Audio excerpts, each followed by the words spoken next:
Hello and welcome to the third and final part of this series on extracting Google Analytics data into Google Sheets.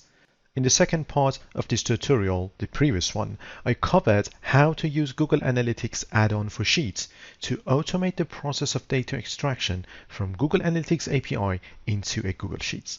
We also saw that despite being free and easy to use, the tool had some limitations. In this final part, I'm going to introduce you to a third-party add-on named Supermetrics. This is going to be exciting, so let's begin.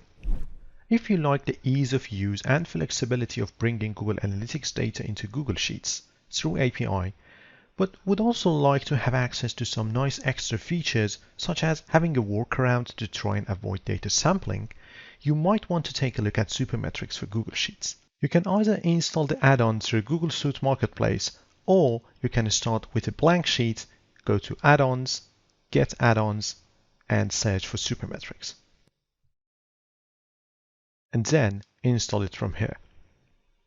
It's worth to mention that this is not a free tool, but it has a free forever plan that lets you access a limited set of features without a limit, or you can trial any of the paid versions for 2 weeks. I've already installed it, so let's begin and use it. First of all, select the top left cell in the spreadsheet where you want your data to appear. I have selected A1. Then launch the add-on sidebar by going to Add-ons, Supermetrics, Launch Sidebar. We first need to select our data source. If this is the first time you're using this add-on, then you need to scroll down, choose Google Analytics, and authenticate Supermetrics to connect to your account. Note that Supermetrics can also connect to and extract data from many other data sources. Once we selected our data source, next we need to select a view from which we want to extract our data from. Next, we need to select the date range for our report. We can either specify the start and the end of our date range, or we can select any of the provided dynamic date ranges from the drop-down menu, such as today, yesterday, last week, months to date, last year, and many more options. I'm going to set the date manually. We can also select a comparison date range, but I'm going to leave that for now. Next, we need to select the metrics that we'd like to extract.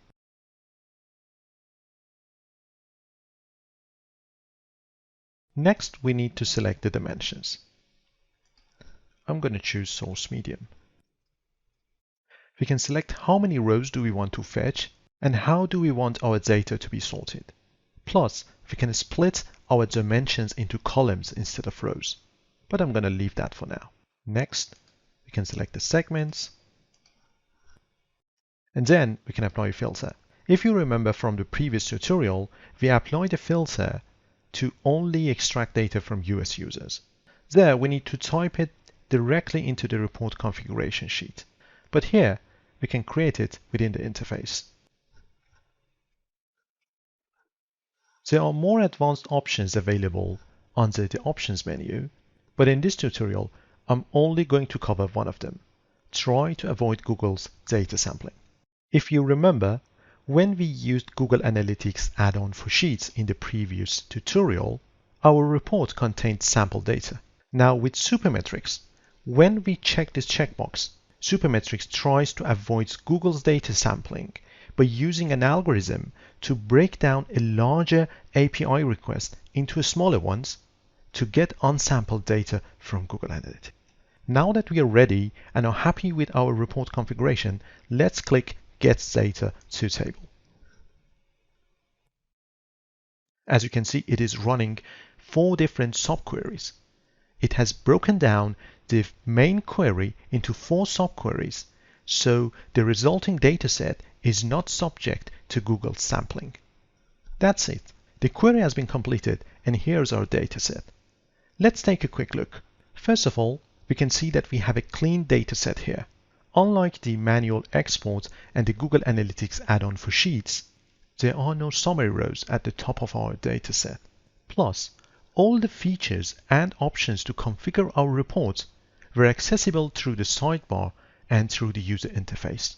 Just like Google Analytics add-on, it dynamically pulls data through the API, and he was able to avoid Google's data sampling. In addition, let me go back and modify the report configuration. In the metrics section, we can see that we have access to metrics from multi-channel funnels reporting API, like assisted conversions, plus assisted conversion value, and assisted per last click conversion ratio. Also, in the dimensions tab, we have access to dimensions that are part of the MCF reporting API, such as source medium part. That's nice, isn't it? Okay, so now let's see how we can schedule this report to be refreshed automatically. Let me exit the query modification interface and go to Add-ons menu, Supermetrics, Schedule Refresh, and Emailing. Here we can select to either refresh or refresh and email the report. We can choose hourly, daily, weekly, or monthly for refresh only, or daily, weekly, and monthly for refresh and email. Plus, we can choose to be notified if any of the queries fail when it's refreshed. That's it.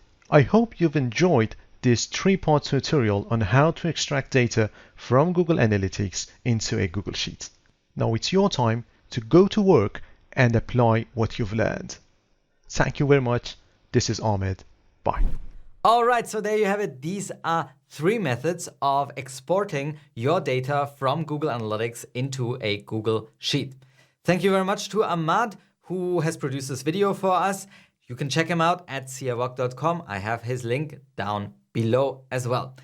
And I would love to know, which method do you like most? Which one do you use most often? And maybe there are others that I don't know about. Let us know in the comments down below. And if you haven't yet, then subscribe to our channel because we bring you new videos just like this one every week. You can also check out this video, which is also pretty cool.